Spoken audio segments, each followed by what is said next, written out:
Thank you to Desi for opening your home. It should always be full of friends, Torah, family, and great muffins. Yeah. Great food, great pastries. Baruch Hashem. So this week's parasha, Tazria Mitzorah, the main focus of the parasha is all about tzarat and all about leprosy. And there's a whole list of reasons why somebody would get tzarat, the most famous and common of which is speaking Lashon Hara. So I thought we would discuss the elements of speaking Lashon Hara. Just a couple of quick halachot, if you want to call them that. When are you able to speak? Lashon Hara doesn't mean that you're lying. Right? That's totally something else. Lashon Hara is very true. Now, where do you get a lot of questions? Well, I'm a reference for a bunch of different guys on their shidduch CV, on their resume. Right? So you get a lot of questions. What can you say? Can't you say someone came to me on Shabbat, Sunday, and said, oh, I know this person's dating this person. What can you tell me about this person? And I said, I don't know enough. I know he's very complicated. I would speak to this person to find out specific details. Right? I wouldn't let my daughter date that guy. Everybody, the guy's divorced, whatever it is. I'm just saying that everybody, you have to be very careful how you say, what you say. Often I'll tell someone, call me up, like, I don't speak shadchan. If I say it, this is what I mean. Because my understanding, for sure in America, I don't know about England. If you call up and you say, oh, tell me about this girl, the shadchan will be like, stunning, gorgeous. She could be a model. That's like a 5. Right? And shadchan talk. But I always say, I say what I mean what I say. And I mean, this I know, this I don't know. They'll often ask questions and say, do you know of any mental health or medical issues? I have no idea. Does that mean yes? Let me know. I'm not trying to hide anything. I honestly don't know. Don't say if I say I don't know is a nice way of saying maybe there is, but I don't want to tell you. No. Yeah, but you have to be very careful what you say, how you say. But also you need to make sure that you portray the situation properly and correctly, which, again, it's a tough one. But you have to be very careful because we all know, chas v'shalom, you could ruin a shidduch, you could ruin a business, you could ruin people's lives if you say certain things. That being said, they're true. When are you able to, I guess, talk about these things if it's applicable to you? Right? We were talking about Pesach programs. If you come back and say, I went on this program, it was terrible, right? That's Lashon Hara. Is it true? Yeah. If the person comes to you and says, hey, I heard you went on this program last year, I'm thinking about going, what can you tell me? It's a different story. You're not speaking Lashon Hara for the sake of it and just giving general information. You tell, oh, this person's a crook. Right. Lashon Hara. Oh, I heard you might be doing a business deal with this person. You should just be careful that my understanding or my dealing with him wasn't so simple. I would do my due diligence and be quite wary. Right? That you didn't say, you have to say something. The person's about to do business with the person. The person's about to make a shidduch. So you if it's going to be applicable to you, you're not looking for dirt. You're not looking for bad things. Right? A few times someone asked me when I was talking about the guy and the amazing guy, if you can say one negative thing about them, what would it be? I'm like, they're too nice. Like, what am I supposed to answer, right? People are almost looking, I appreciate there's a lot of stories out there and challenging times and things, but you have to be careful how you also ask the question. You shouldn't be looking, you need to do your due diligence, but you have to be careful when it comes to Lashon Hara. One other thing before we get to the class. I remember when I first came to London, this woman, Bala Tshuva, she told me, Rabbi, I heard that you're not allowed to say nice things about people. I said, what? She's like, yeah, because then it might cause someone to say negative things. I'm like, you can't say nice things about people. You can't say not nice things. What are you supposed to say? All right, what's the halacha? If I know for whatever reason, this person, she hates this person. And I say, oh, you heard? She volunteered for a gift. Yeah, that's because she wants to be on the video and she da-da-da. Right? If I know that they hate that person, and whatever I say positive, they're going to turn negative, then I shouldn't be saying it. But I'd like to think, and hopefully you don't have too many people that other people hate. And of course you say positive and nice things about people. You know what I mean? You have to, that we're supposed to. It's a nice thing. You should tell people what you think of them and the good things and the positive things. But this woman was walking around, I think I was taught you can't say nice things about people because it might cause someone to say negative. I personally don't. Again, that is the halakha, but that's very rare, I would hope. That you say something nice about someone and they're going to find it negative. Oh, this person, they don't need a lot of money. Yeah, because they want the name on the building. So sometimes we also don't realize we're saying stuff that can cause negativity, even in a way if it's a little bit positive. Oh, how was the wedding? It was amazing. I mean, I don't know what they were thinking. They probably spent $100,000 on the flowers. Right? You're saying it in a negative way. You're almost looking for bad. And human nature is that we're good. And you want to be at the top. So you can either work hard to get to the top, or you can push people down, right?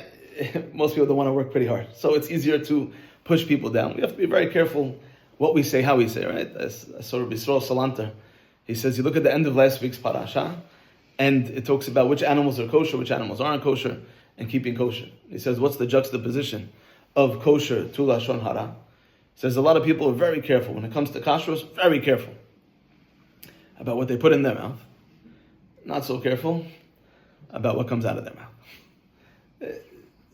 Everybody over here is very careful when it comes to what's kosher, what's not kosher, what's the actually. We never, chas v'shalom, eat something that was even questionable. But Lashon Hara, right? We're not so careful. When it comes to kosher, why is it that we need to keep kosher? Not the milk and meat element of it, but the animals that we eat. Right? All the animals that we eat, what's the common denominator? The characteristics are, we know they have split hooves and chew their cud. Why? Because all the animals we eat, if it has split hooves, it pretty much can't run very fast and be a predator. And if it chews its cud, it means that if it gets hungry, it just regurgitates its food and starts eating. We don't want to be jealous. You see someone else eating? Right? I was in the car today. My son, he's 2.5. I took something, I want, right? That's human nature. When you're a little kid especially, you see something, you want it. So you know what? We don't want the animals to get jealous. They can regurgitate their food. There won't be jealousy in the animals. And then when we eat those animals, we won't be jealous. And we won't be predators. All the animals we eat are calm, docile animals that eat grass, that don't eat other animals. The sheep and the cow and the chicken and whatever it might be. Because you are what you eat. I'd like to introduce, you are what you say. You are what you say. What does that mean? We know we have the Chafetz Chaim, one of the greatest rabbis of the last 100 years. I would assume, what's his name? If this book is called the Chafetz Chaim, you would assume what's his name? Chaim. But that's not his name. What's his name? Rabbi Yisrael Meir Kagan. Why is he known as the Chafetz Chaim? Because he wrote a book called the Chafetz Chaim. Now, as great as the book on Shmirat HaLashon is, he wrote another book that I think anybody will tell you is much greater. What other book does Mishnah Berurah? Right? Mishnah Berurah. The amount of wisdom and knowledge and clarity is unbelievable. I forget who, one of the Rosh Hashivas said, you read the Mishnah Berurah, there's like no extra words. Every word is so essential. Why? Because the Chafetz Chaim was so careful about every word that even when he wrote his books, it ended up being that every single word was important. Because he automatically thought about what he was going to say, how he was going to say. And he wasn't very quiet, he was very talkative. He writes a book called the Chafetz Chaim. Why does he name his book the Chafetz Chaim? Because there's a pasuk, David HaMelech writes, Mi Aisha Chafetz Chaim, who wants long life, Ohev Yamim Lerot Tov, love your days, see good, Netzol Shoncha Me'era, Usvatecha Me'vma, don't speak Lashon Hara, guard your mouth from saying, right, or your tongue from saying bad, and your lips from saying deceit. Now the way I see it is there's two types of Lashon Hara. One type of Lashon Hara is very obviously bad Lashon Hara. You can ruin someone's reputation. She went and she did this, we saw her doing that, right? Ruins a reputation. That's obvious Lashon Hara. But then there's what I call the not so bad Lashon Hara. And the question is, why is that a problem? Right? You have somebody, you walk in and you say, you're not going to believe it, so-and-so, she has this huge pimple and spot on her nose. She looks like Rudolph the Red-Nosed Reindeer. Okay, Lashon Hara. In walks this person a minute later and says, look at this, I woke up like this, I look like Rudolph the Red-Nosed Reindeer. Right? Is that considered Lashon Hara? You're going to see them in a minute. They said it about themselves. It's very obvious. Right? Is that still a problem or no? Yes. Why? Why is that a problem? Because you become not a nice person. Oh, so Mi Aisha Chafetz Chaim. What's that? Halacha is halacha. Halacha is halacha, but the question is, is there any logic to it? Right? So you look at this pasuk, Mi Aisha Chafetz Chaim. Who wants long life? Ohev Yamim, love your days, Lerot Tov, to see good. Netzol Shoncha Me'era. And Mefarshim asked, it could have easily just said, Mi Aisha Chafetz Chaim. You want long life? Netzol Shoncha Me'era. Just don't speak Lashon Hara. What are these extra words? Ohev Yamim, Lerot Tov. Love your days to see good. So I remember when I first came to London, I was discussing this on my pilot trip. And I said, I had just seen a study, Yahoo News. This is an older study. And they said they interviewed a bunch of elderly people. And they asked them, is it good to be old or bad to be old? The people who said, oh, nowadays I get to spend time with my grandkids, I saw a teacher one time and said, if I knew having grandkids was so great, I would have skipped the kids. Went straight to grandkids. Right? You get the nachas without the headache. They cry, they poop, you just give them back. Right? Now I get to spend time with my grandkids. I don't have the pressure that I used to have. Baruch Hashem, it's beautiful, it's amazing. I get to travel. Those people lived at that time. Now life expectancy is longer, till the age of 78, and while they were alive, they were rarely in hospital. The people that were negative, nowadays kids have no respect, technology is so complicated, I can't do it, needs to be done, it's so much harder to make money than it used to be. People that were negative, they only lived till 76, and while they were alive, they were constantly in and out of the hospital. And the study was saying, you want to live long, you want to be healthy, be positive. We don't need recent Yahoo studies. David HaMelech tells us this thousands of years ago. Mi ha'isha chafetz chaim. You want long life? It's very simple. Ohev yamim. Wake up every day, loving the day. Today is going to be an amazing day. How do you wake up every day saying today is going to be a great day? Lirot tov, by always being positive, by always seeing the good. Now, if you were to stop right now, you say, okay, nice. You go in the library to the self-help section, and many of the books are about being positive. But David HaMelech teaches us how to be positive. You know how you become a positive person? Nitzol Lashon Chamera. The key to waking up every day and being excited that today is going to be a great day, and by being an overall positive person, is by not speaking Lashon Hara. Because what happens when you speak Lashon Hara? What are you focusing on? The negative. You're right. She's going to walk in a minute and everyone's going to see her nose. You can't miss it. But it doesn't matter. What are you doing? You're focusing on the negative. David HaMelech says, you want to live long? You want to be healthy? You want to be a happy person in life? Don't speak Lashon Hara. Because Lashon Hara makes you focus on the negative. And we live in a world. Someone said to me, oh, Rabbi, you read the newspaper? I said, I don't read the newspaper. Anything important I hear about. Why don't you read the newspaper? Because what is the newspaper? Always just negative. This one's stealing, this one's lying, this one's cheating, this one's attacking. It's always just balagan. I remember I like sports. They were interviewing this player and they said, you're one of the true leaders of the team. These other guys, they get paid much more, but they're not leaders the way you're a leader. And he smiled, he said, no. But the reporter stands by their locker for 20 minutes, half hour, and they say all the politically correct things say. They come to me and they know within 2 minutes I'm going to give them a back page quote. Right? Because what sells papers? Negativity. Gossip. My wife, years ago, my wife's aunt, she was in, I forget if it was Costco or Walmart in America. She was trying on hand cream. She got home and she realized that at the time her $12,000 engagement ring she had taken over and left there. Right? Now it'd probably be worth whatever it is, 30, 40, 50 grand. And she calls them up, they'd already closed, and she's thinking, should I tell my husband, not tell my husband, insurance, yes, no, should I buy a fake one? He won't even know the difference, right? No guy's going to know the difference, right? She doesn't know what to do. Okay, the whole night she can't sleep. She gets back there, 8 a.m. as they're opening. The lady says, oh, I put your ring on the side over here hoping you would come back. Gives her back her ring. She couldn't believe it. This person, it's worth more than she makes the whole year.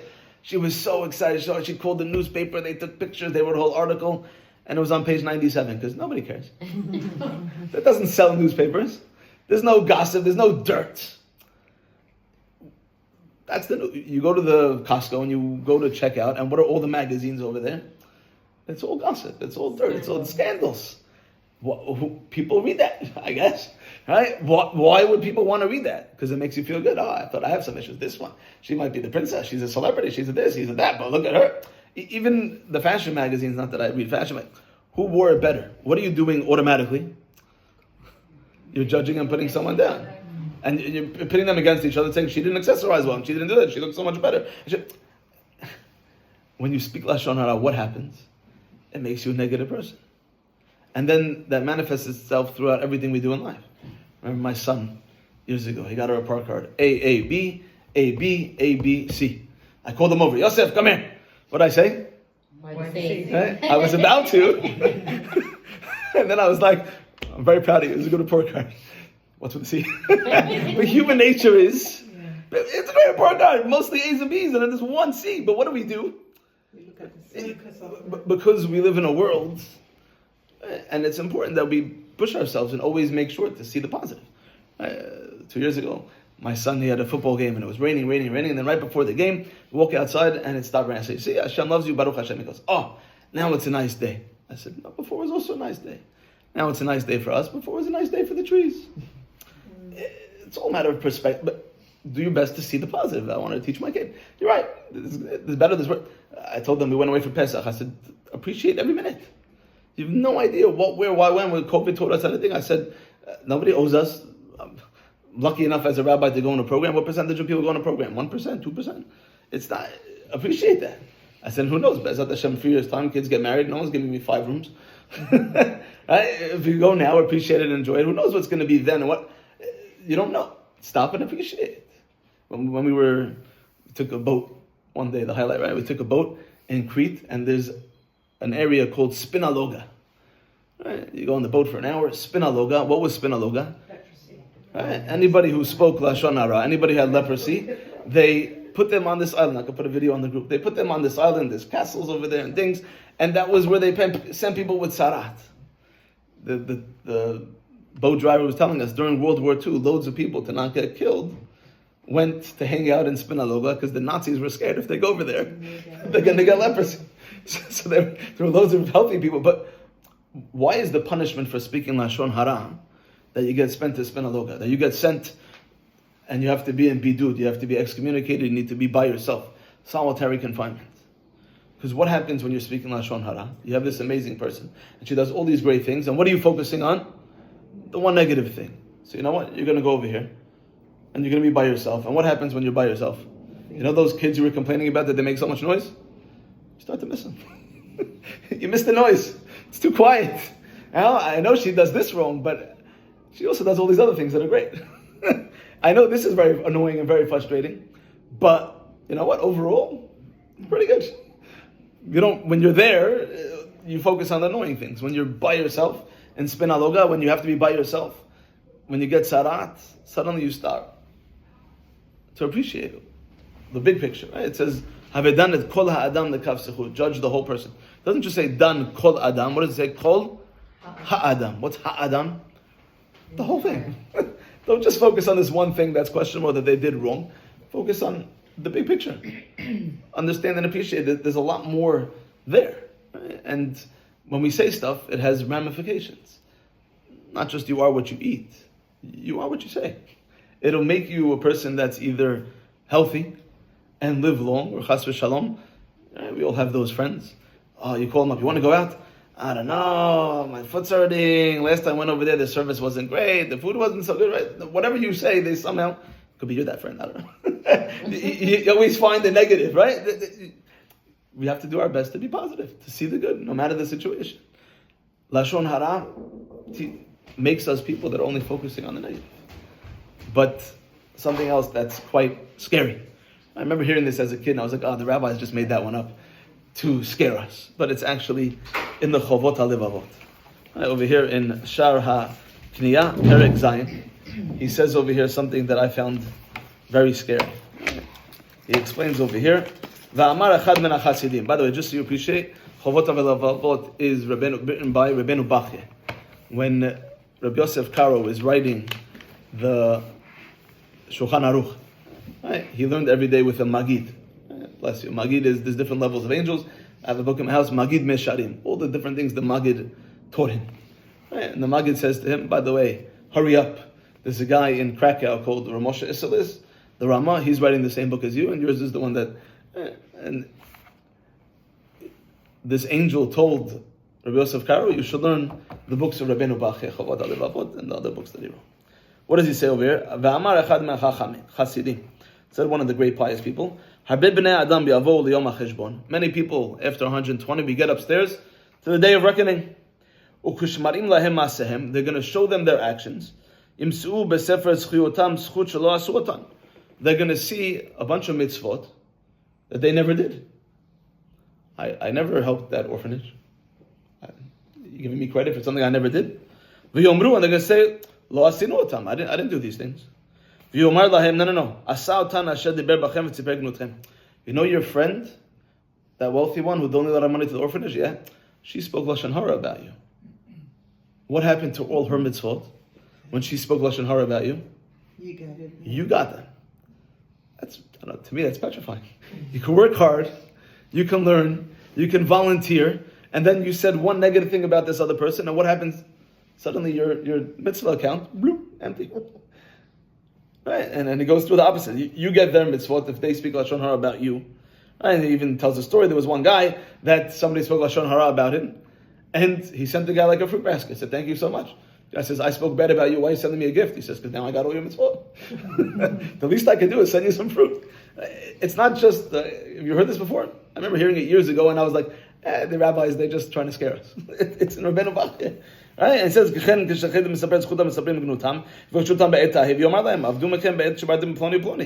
get upstairs, it's going to be like, well, I woke up every morning and I volunteered and I gave and I learned that. I went to the class every Wednesday. She doesn't even keep Shabbat. What do you mean she has? It's as if she went to class every Wednesday. You spoke Lashon Hara about her. She got all your mitzvah. And you got all her averot. All those things that she did wrong. So we have to be... You seem very scared. It's petrifying, right? It's petrifying, but it's that's why I brought the book. I didn't want to tell you. I had to read it. Right? And he goes through. You get to Shamayim, and you're going to be missing all the mitzvot, and you got all this other person who wasn't a very good person. That's why you're talking bad about them, about how bad they were. You got all their averot. It's as if you did all those bad things. Petrifying. We have to be so careful when it comes to what we say, how we say it, focusing on the positive. And we don't even realize quite often how we do it, right? Some people, they used to have the Shmiras Lashon thing. It's a new concept, if you will. It didn't really exist. It wasn't focused on 50 years ago. Right?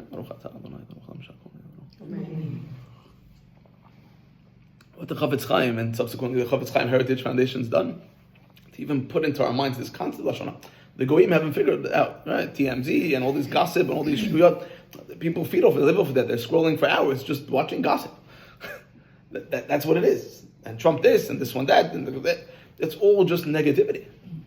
And then we wonder how come teenagers nowadays have so many issues with eating disorders and self-help, mental health, not just teenagers, because if all day you're just watching negativity and you're watching certain things, then you look in the mirror and what do you see? All the flaws, all the problems. I wish I didn't have this and I should have that. It's very challenging. Why? Because we're living in a world where there's non-stop Lashon Hara. We have to be so careful and even like I said, you go to a simcha and it's beautiful, but somehow they wasted. I would never spend so much on that. I don't understand why are you focusing on it? It's beautiful, it's amazing. Baruch Hashem, they have the money. I know there's plenty of rabbis who might disagree with me. You go to a wedding and Baruch Hashem, they spent $1 million. Yeah, you're like, it's just Baruch Hashem, they have the money. Baruch Hashem, they give tzedakah. What else should you spend your money on if not simcha? I was at an engagement party on Sunday, and I said, all right, and then there's another person making a wedding, Baruch Hashem, wealthy guy, and the guy, he's a bridezilla. And he says, and he shows me how now, 6 weeks before the wedding, they're building this like massive thing for the wedding. Baruch Hashem, he has the money, so enjoy. I mean, I have no doubt people are going to go say, you understand, they spent hundreds of thousands just on this thing that wasn't even necessary. Why are you focusing on it? It's a beautiful thing. They have it. They're trying to make a simcha as nice as possible. Why do we feel the need to somehow turn it negative? And then they get all our mitzvot. And we get all the averot. We don't get the money, but we get the averot. Right? Focus on the positive. See the good. Appreciate that. Baruch Hashem. Right? You walk outside today, it's such a beautiful day. Next week, weather might not be as nice. Okay. But appreciate what we have while we have it. Lashon Hara makes us, you are what you say. Makes us people that aren't going to be healthy, that are focusing on the negative. And it's so easy to just say something positive. I'm sure I told you the story. This guy came to me. I was in shul in Tiferet Ayal. And he came to me. He says, Rabbi, I have a story to tell you. When you're ready. I said, okay, what's the story? He says, it's about you. I said, oh boy, what'd I do? He says, remember about a month ago, walking down Brent Street right in front of Chazak? Remember you saw me? And I was like, no. And remind me, he said, 2 months ago, I went for some tests, and my prostate was enlarged, and they said to me, 70% chance it's Yanamach. He says, and I was traveling until I got an appointment at NHS. For the whole month, I was obviously very overwhelmed and scared and depressed, and I have to go through treatment and balagan. He says, and then the night before the biopsy, you know what you said to me? I said, remind me. He said, you looked at me and you said, Besorot Tovot. And I thought to myself, Hashem sent the rabbi to tell me, it's going to be okay. Besorot Tovot, it's going to be good news. He said, and? He says, I went for the biopsy and Baruch Hashem. Like you said, it was Bisarot Tovot. But I want you to know, I came home that night, and my kids, suddenly they saw a change. They said, what happened, Dad? And then I said, it's going to be good. They said, what? How? What? Don't worry. It's going to be good. The rabbi said Bisarot Tovot. 2 words that I don't remember, that took a second. You say, hey, nice to see you. You have no idea what they're going through, what they're feeling, and they're in a bad place. I remember listening to a shiur years ago about Lashon Hara. And this rabbi says, he went to visit somebody in the hospital. They had Yana Machla. They were in really bad shape. And he couldn't get too close because the person was very sensitive, going through chemo. And the guy says to him, Rabbi, I must have spoken Lashon Hara. He says, why? He says, I'm going through the parasha. What happens to someone who speaks Lashon Hara? If the shave off all their hair, I lost all my hair.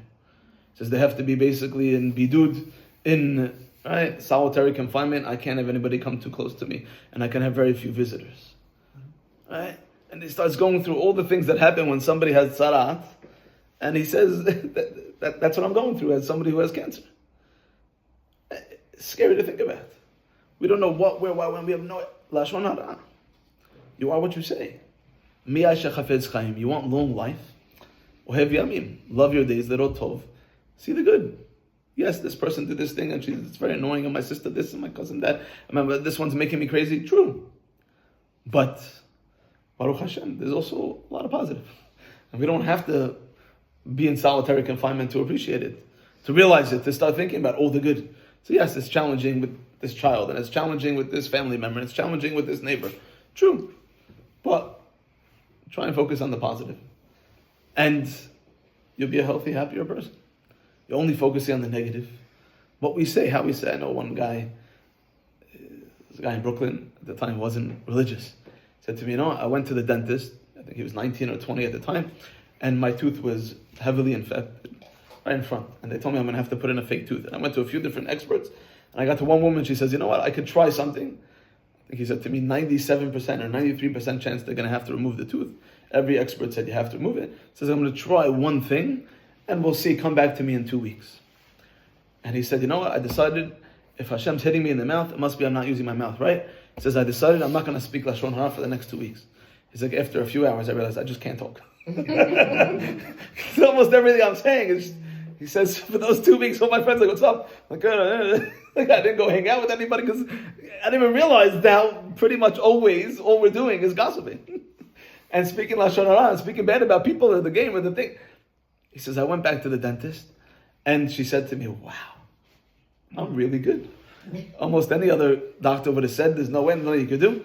We did this special thing, and it's going to be okay. It worked. He says, and I looked at the doctor and goes, nothing to do with you. It was all me. She thought he was crazy. Like, what do they mean? I didn't gossip for 2 weeks. She goes, what? Right? You tell that to a goy, and they think you're insane. But he said to me, I know, that's true. I didn't speak Lashon Hara, and this is what happened. Right? That was years ago. I remember I was with my daughter in a shop a couple of years ago in America, and I said, remember I told you this word Lashon Hara? This is the guy. This is Danny Lignano. She's like, okay, it's a real story. Tell her the story. Tell her. You shouldn't just think that I make up stuff. Right? We don't realize. Achayim va'amavet, says Shlomo HaMelech, life and death, biyad HaLashon. It's in our mouth. What you say, how you say. And we gave a class in the past about the Koach HaDibur, but over here we're speaking about specifically Lashon Hara, not just the power of speech. Lashon Hara, you're speaking bad about someone else. Is it true? It's 100% true. No one's saying it's not true. You're not making up lies. This is what this person did, and it's wrong, and it's bad. But you know what? Don't focus on that. There's no need to talk about that. Always focus on the good. Always focus on there's so much, Baruch Hashem, that's good, but until you lose it, until you're not able to do it, right, that you don't appreciate it. COVID taught us anything. Stop and appreciate it. Who knows what tomorrow's going to bring? A few years ago, my Rabbi Farchi called me up and said, you want a rabbi in a program in the Bahamas, you want to come? I said, the past 2 years I haven't been with my parents for Pesach, so I know what my wife's going to say, but let me see if I can convince my parents to come. And I called up my mother and said, I don't know, we're older, COVID. I said, look, let's go. And I pushed her and she said, all right, you know what, convince your father. You won't be able to. I called my father and he's like, I don't know, I'm 84 years old, getting on a plane with all the germs. Been so careful, barely went out. I said, what's the point of being careful if you're not going to enjoy life? And I said to him, who knows what tomorrow's going to bring? He said, you know what? Yalla. And they came and it was beautiful. And it was only 6 weeks later that unfortunately my mother was diagnosed with this stage 4 brain tumor. And when we went to the hospital, right after my mother had surgery, my father was like, your words are ringing in my ears. Mi yodea ma yeh machar. Who knows what tomorrow's going to bring? Stop, appreciate. The weather's beautiful today. Tomorrow might rain. Who cares about it? Today's today. Enjoy today. Appreciate today. See the positive of today. What tomorrow will bring, we'll worry about it then. But right now, Baruch Hashem, it's amazing. This is challenging, yes. This is very hard in life, true. But Baruch Hashem, there's so much good. Focus on the good, on the relationships that you have that are working, and the health that you have that is Baruch Hashem. And until you don't have something, Chas v'Shalom, you don't really appreciate that you had it. Stop and appreciate it, and make sure you say. Make sure for yourself that you say, right? There's a rabbi, he used to daven Shemona Esrei, and it took him like 45 minutes. So I remember when I just got married, I wanted to go to Lakewood Yeshiva for a Zman. So to go to Yeshiva, you have to take a Hara, you have to go speak to one of the Rosh Yeshivas. My brother's close to one of the Rosh Yeshivas, David Shistel. So I called him up, he says, all right, I'm going to daven Mincha 2 o'clock, we'll speak afterwards. Right? He thought I was insane, because after davening, which I'll tell you about in a second, he says to me, oh, you just got married? I said, yeah, 2 weeks ago. He goes, so who's your shver? I'm like, oh shoot, what's a shver? And then I'm like, I know this word, right? I'm like, oh yeah. Like after like 20 seconds, I'm like, oh, Rabbi Farchi, he's looking at me like I'm crazy. Like, how do you not know? I'm like, I don't speak Yiddish. But so what happened? He told me, Mincha's at 2 o'clock. Right? If Mincha's at 2 o'clock, what time does Mincha normally finish? 2:15, 2:20. He davened Shemona Esrei till like 2:45. Right? I'm waiting. And everybody knows this, but I don't know anything. So afterwards, we go to his office and he sits me down. And I said, I'm always looking for ways to improve my davening. What do you think about for 45 minutes? And he looked at me like I'm insane, because nobody's ever asked him this question before. And then he gave me this whole answer in Yiddish that I'm the only idiot who ever asked him, and I don't even know what he said, because it was like this whole Yiddish answer. Right? But this is a story of a rabbi. He used to daven Shemona Esrei also 45 minutes. And someone came and said, Rabbi, what do you think about during davening? He says, I daven the same Shemona Esrei you daven. He goes, it takes me 5 minutes, takes you 45 minutes. He goes, no, I daven the same Shemona Esrei, and then I get to Modim. And I start thanking Hashem. And thank you that I can see, and thank you that I can breathe, and thank you that I have arms, and that I have legs, and thank you that I'm married, and thank you that I have, not just I'm married, that I'm happily married, and thank you that I have children, and thank you that I have great children. And each one I start going through all the different things that I'm thankful for about this child, about this thing, and my parents, and my siblings. And by the time I'm done, it's 45 minutes. I don't think that rabbi speaks Lashon Hara. Why? Because he sees so much positive and so much good. That maybe there are things that are annoying, but it's so inconsequential compared to all the amazing things that he has, that he's thankful for, that he appreciates, that he's able to see and verbalize. Because the more you say it, right, the more that Moshe Rabbeinu was trying to figure out why the Jewish people going through so much suffering, and he sees the Jew being beaten by the Egyptian. He kills the Egyptian. The next day he sees two Jews fighting, and they say, oh, you're going to kill us like you did the Egyptian? And what does Moshe Rabbeinu say? Achen noda hadavar. Now I know. Now the matter is known. Right? On a simple level means, oh, the word's out there, I better run away before Paro hears about it and wants to kill me. The Chafetz Chaim says, no. Moshe Rabbeinu says, Achen noda hadavar. Now the matter is known. Now I understand why the Jews are going through all the suffering and all the pain and all the exile. It's because they're sitting there speaking Lashon Hara. The guy came home yesterday, said, oh, you heard about the Moshe Rabbeinu? The guy, he came, he killed the Egyptian. And then said, that's why. That's why. If anything, I think it's the Chafetz Chaim who says, if not other commentators say, when Moshe Rabbeinu showed up right at the beginning, before any of the Makos, before anything, he said to the people, you're going to borrow stuff from your neighbors, you're not going to return it. And he wants to see, is anybody going to gossip and tell the Egyptians? They're able to keep a secret. Right? What caused the part of the problem and the fighting and everything balagan was the Lashon Hara and people talking bad about each other and gossiping about each other. Right? You look at the first story in the whole Torah, or second story. Right? You have the story of Cain and Hevel, and it says, Vayomer Cain el Hevel, Vayomer Tamba Sadeh, and Cain gets up and he kills Hevel. And I heard from Rabbi Sachs, he said, it says, and Cain said to Hevel, but then it doesn't say what they said. Vayomer Cain el Hevel, Vayomer Tamba Sadeh. What did he say? And he said, doesn't matter what he said. The Torah is teaching us when there's a breakdown in communication, that leads to death, that leads to fighting, leads to balagan. You have to make sure that you're saying good things and positive things. And you shower somebody with love. Right? The Jewish people were in exile, or were supposed to be in exile 400 years. Mitzorah is Gematria of 400. All the balagan, all the problems, tzarat. Why? Because they were speaking Lashon Hara. You want to be healthy, you want to be happy, you want to live long. And again, now it's the summer and we sit outside And the reality is women usually schmooze a bit more than men. Right? Human nature is you're sitting there by the pool, you're sitting there in the lounge, you're sitting there, and what do you end up doing quite often? You talk about this one. There's so much good to say. Unfortunately, the reality is that it ends up being Lashon Hara. Myself as well, everybody. We have to make sure that we're careful, that we focus on the positive. You got a juicy, right? Some people, they thrive off of it. Remember, there was a guy in yeshiva, he was the macher, the hacker, he was the one that knew everything. And I knew there was someone that was dating that he had no idea. So I'm like, oh, you know who's about to get engaged in the next couple of days? And he gives me a look like, who?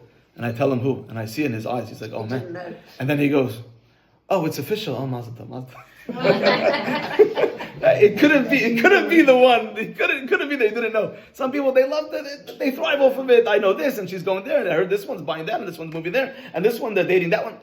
Again, there's nothing wrong with certain things. They're positive, they're good, great, but make sure it doesn't turn into Lashon Hara. You want to be healthy. You want to live long. You don't want to end up in spin aloga. Bidud. Focus on the positive. Focus on the good. Be the friend that's always like, yeah, it's going to be amazing. Don't worry, we'll make it work. It'll be good. We all want to be friends with that person. The person who's like, oh, no, I don't want to. I can't. And it's terrible. And it's bad. And all they do is just find problems. Nobody wants to be friends with that person. So Be'ezat Hashem, we'll learn from Tazriya Mitzorah, these parashiot, to do our best to speak properly, to only focus on the good, to not speak Lashon Hara, because even if it's true and even if everyone knows, it doesn't matter. We can't be the person who's focusing on the negative. You want to live long, you want to be healthy, you do that by, the Goyim haven't figured this out. They don't have this concept of don't gossip. Right? The Torah tells us. A lot of things in the Torah, milk and meat. One pasuk. There's 2 whole parashiot about tzarat. Why? Because it's such a common thing. But we have to do our best to make sure to only focus on the positive. And if we do that, Be'ezat Hashem, we'll be healthy, we'll live long, and we'll be zochet together to greet Mashiach. Amen.